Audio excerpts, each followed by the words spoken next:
Very good morning students. आज हम करें measurement of length, mass and time. This is the part of the first chapter of the C part. ठीक है, जो आपकी first unit है उसका सी पार्ट है ये जो हम आज कर रहे हैं, that is the measurement of length, mass and time. देखो अब तक हम क्या कर चुके थे, जो लेंथ है, मास है, टाइम है, उसकी प्रैक्टिकल यूनिट्स हम स्टडी कर चुके थे। भी जब हमारे स्मॉल लेंथ होती है, लार्ज लेंथ होती है, तो हमें कौन सी यूनिट को डिफाइन करना है।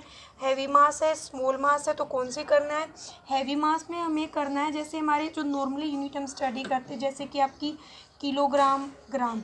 लेकिन जब स्मॉल मास होता है तब हमें करते हैं AMU में। ये चीज़ें आपको रिमेंबर करनी है। Okay, atomic mass unit. Time में भी हम कर चुके हैं। टाइम के लिए बेसिक यूनिट कौन कौन सी की थी हमने, सोलर डे, सोलर ईयर, जो कि हमारा कल का लेक्चर था, solar day, solar year and the sidereal day. ठीक है, आज हम कर रहे हैं इनकी मेजरमेंट, कैसे हम लेंथ, मास और टाइम को मेज़र कर सकते हैं। ठीक है, देखो फर्स्ट ऑफ ऑल आपको पता होना चाहिए कैसे लेंथ, मास, टाइम ये किस टाइप में एग्जिस्ट करती है। देखो जैसे कि लेंथ है, हर एक क्वांटिटी के दो टर्म्स होती हैं। एक तो होती है उसकी मैग्नीट्यूड, एक होता है आपकी डायरेक्शन। ठीक है, अब जैसे हमारा लेंथ है, लेंथ का ओनली होता है उसका मैग्नीट्यूड, उसकी हमारे पास डायरेक्शन नहीं होती। ठीक है, लेकिन जैसे कि कोई वेक्टर क्वांटिटी है, ओके, वेक्टर क्वांटिटी है, वेक्टर क्वांटिटी का आपका दोनों होता है, मैग्नीट्यूड भी होता है और डायरेक्शन भी होता है। ठीक है, तो आज हमें करना है भी इसको हम कैसे डिफाइन कर सकते हैं, कैसे हम मैग्नीट्यूड को मेज़र करेंगे, किसके बिहाफ पे करेंगे। ओके, तो फर्स्ट आज हमारा टॉपिक है what is order of the magnitude. जो हमारा फर्स्ट टॉपिक है order of the magnitude, order of magnitude. देखो आपका जो ऑर्डर ऑफ मैग्नीट्यूड है ये आपको एक्चुअल की आपकी वैल्यू होती है उसके बारे में एक्सप्लेन नहीं करेगा। जैसे आपकी मान लो रेडियस, इसके लिए पहले मैं फर्स्ट ऑफ ऑल बता रही हूँ, दो क्वांटिटी हमें ये रिमेंबर करनी है। ठीक है, फर्स्ट तो यदि आपका number, if number lies between 0 and 5, तब आपको उसको रिमार्क करना है 0। ठीक है, तब आपको उसको रिमार्क करना है 0। यदि या फिर लेस देन 1, ठीक है, बेनिफिट रहेगा आप उसको लेस देन 1 रिमार्क करोगे। ओके, और यदि आपका नंबर, इफ नंबर मीन्स जो मैग्नीट्यूड है आपका, if number lies between 5 and 10, यदि आपका जो नंबर है 5 और 10 के बीच के अंदर लाई करता है, तब आपको कौन सा नंबर देना, ट्रीट करना है उसको, तब आपको ट्रीट करना है उसको 10। ठीक है, आप इसको बोल सकते हो इक्वल। ठीक है, यदि आपका नंबर ऑर्डर ऑफ मैग्नीट्यूड को देखते हुए यदि आपका नंबर लेस देन है 0 और 5 के बीच का है, तब तो आपको उसको रिमार्क करना है 1। ओके, यदि आपका नंबर 5 और 10 के बीच का है तब आपको रिमार्क करना है उसको 10। जैसे कि एग्जांपल से मैं आपको एक्सप्लेन कर रही हूँ। देखो मान लो रेडियस ऑफ अर्थ है, रेडियस ऑफ अर्थ क्या होती है, कितनी आपकी रेडियस ऑफ अर्थ होती है आपकी, अप्रोक्सीमेटली 6400 किलोमीटर। ओके, अब देखो यहाँ पे आप 1 किलोमीटर में मीटर में कन्वर्ट करना है, तो 1 किलोमीटर में आपका कितने मीटर होते हैं, 10⁻³ मीटर। ठीक है, उसके बाद देखो ये आपकी होगी रेडियस ऑफ द अर्थ। यदि आपका, अब हमें यहाँ पे आपको कन्वर्जन बताना है, कैसे करना है, कैसे आपको देखना है। देखो यहाँ पे इतना हो गया, तो इसको आप क्या करो, अब मीटर में कन्वर्ट करो, तो ये हो जाएगा 6.4 × 10⁻⁶ 640 करोगे तो यहाँ से आपको मैं कन्वर्जन भी बता रही हूँ। 6400 इंटू में 10 की पावर 3, तो यहाँ से हो जाएगा ये 64 इंटू 10 की पावर 4, ठीक है। या फिर आप एक पॉइंट लगाओगे तो ये हो जाएगा 6.4 इंटू में 10 की पावर, देखो 10 से मल्टीप्लाई किया, 10 से डिवाइड किया, तो यहाँ पे हो जाएगा आपका 5 मीटर। और इसके बाद भी यदि आप करना चाहते हो तो इसमें आप कर सकते हो, ओके, ये आपके ऊपर डिपेंड करता है, ठीक है। उसके बाद देखो आपका यहाँ, तो आपका ये हो जाएगा 10 की पावर 3 करेंगे तो आपका ये टोटल हो जाएगा, इतना ही आपका हो गया। अब यहाँ देखो आपका नंबर, सॉरी 3 और 2 5 आएगा यहाँ पे, तो ये टोटल 6 हो जाएगा, ठीक है। इतना यहाँ से देखो यहाँ तक, ठीक है। अब ये मैग्नीट्यूड देखो कितना है आपकी रेडियस ऑफ द अर्थ। आपकी रेडियस ऑफ अर्थ हमने अभी तक कैलकुलेट किए, आपका कितना है वो, आपकी रेडियस ऑफ अर्थ आई है 6.4 इंटू 10 की पावर 6 मीटर, ठीक है। अब यहाँ देखो आपका 6.4 क्या है, ग्रेटर देन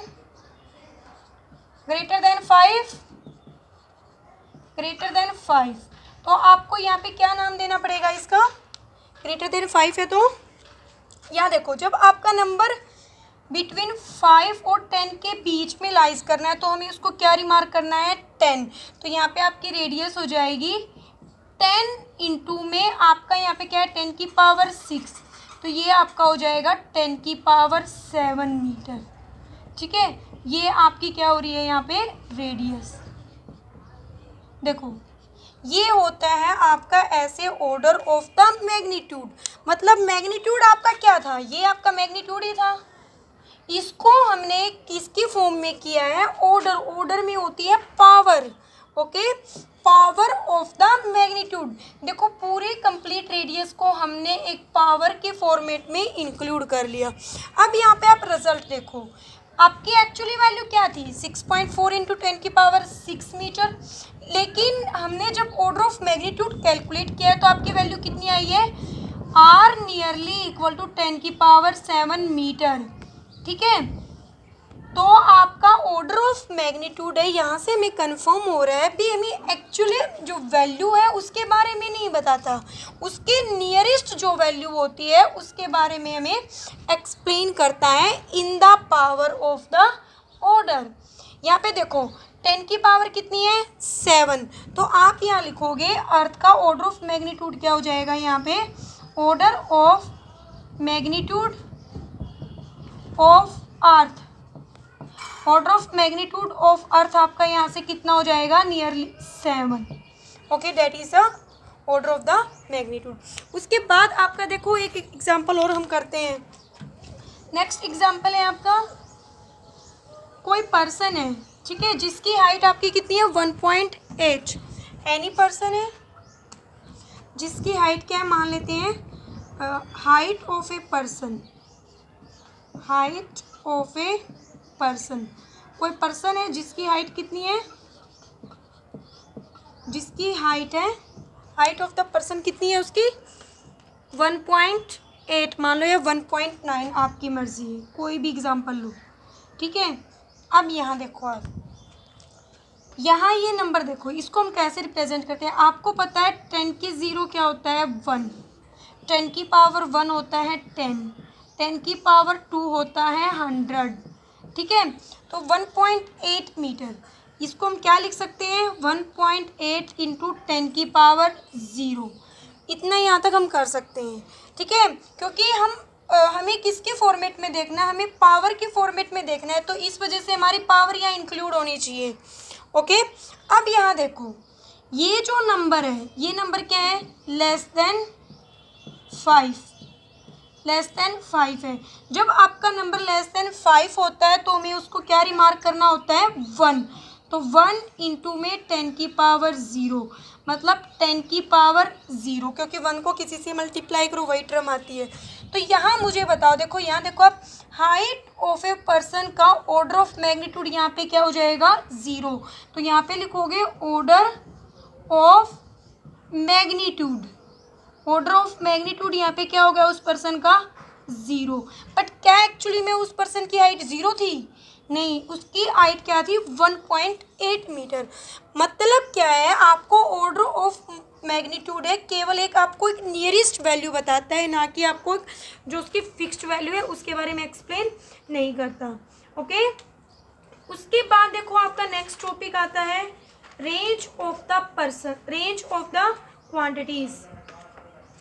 ठीक है, अब यहाँ देखो आपका ऑर्डर ऑफ हो चुका है।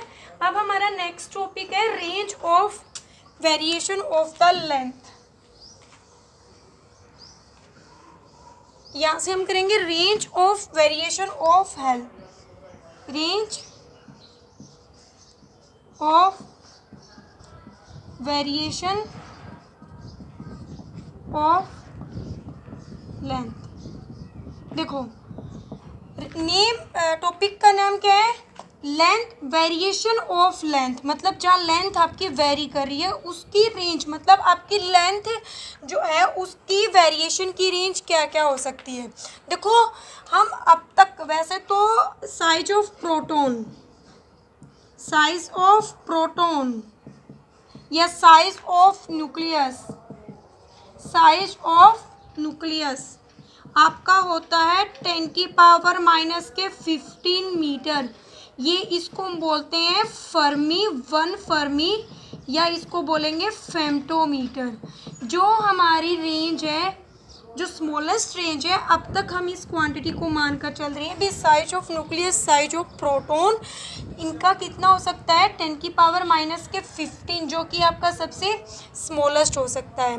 लेकिन ज़रूरी नहीं है कि भी लेंथ केवल इतनी ही रहेगी, लेंथ की वैल्यू आपकी कितनी भी वेरी कर सकती है। ठीक है, आपकी स्मॉलेस्ट तो हम मान कर चलते ये है, और लार्जेस्ट यूनिट होती है वो आपकी, लार्जेस्ट यूनिट होती है मतलब लेंथ होती है आपकी 10⁻26 मीटर। इससे ज़्यादा भी ग्रेटर हो सकती है।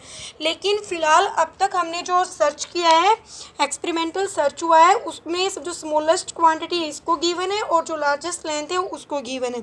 ओके, आगे कंटिन्यू एक्सपेरिमेंट्स हो रहे हैं, तो मे बी इससे ज़्यादा लेंथ का भी हमें कोई ना कोई ऐसा एलिमेंट मिल जाए जिसकी लेंथ इससे ज़्यादा हो। ठीक है, उसके बाद नेक्स्ट है आपका कैसे आपको, नेक्स्ट टॉपिक है आपका कैसे आपको लेंथ को मेज़र करना है, क्या तरीके होते हैं। देखो लेंथ को मेज़र करने के हमारे पास 3 मेथड होते हैं। ठीक है, 3 methods are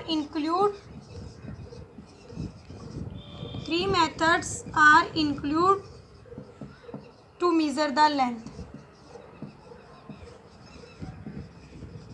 to measure length। देखो फर्स्ट कौन सा होगा आपका, मीटर स्केल। मीटर स्केल क्या होता है, जो सिंपल आप घरों में यूज़ करते हो, हम यूज़ करते हैं मेज़र करने के लिए, वो आपका मीटर स्केल होता है। ये कितने तक की लेंथ मेज़र कर सकता है, length between 10⁻⁻2 to some order of the 10। ये 10⁻⁻3 से लेकर आपका मेज़र कर सकता है 10⁻2 मीटर तक। ये तो आपका जो नॉर्मली आप घरों में यूज़ करते हो, ये तो लेंथ बिटवीन, वहाँ हम स्केल इसका यूज करेंगे।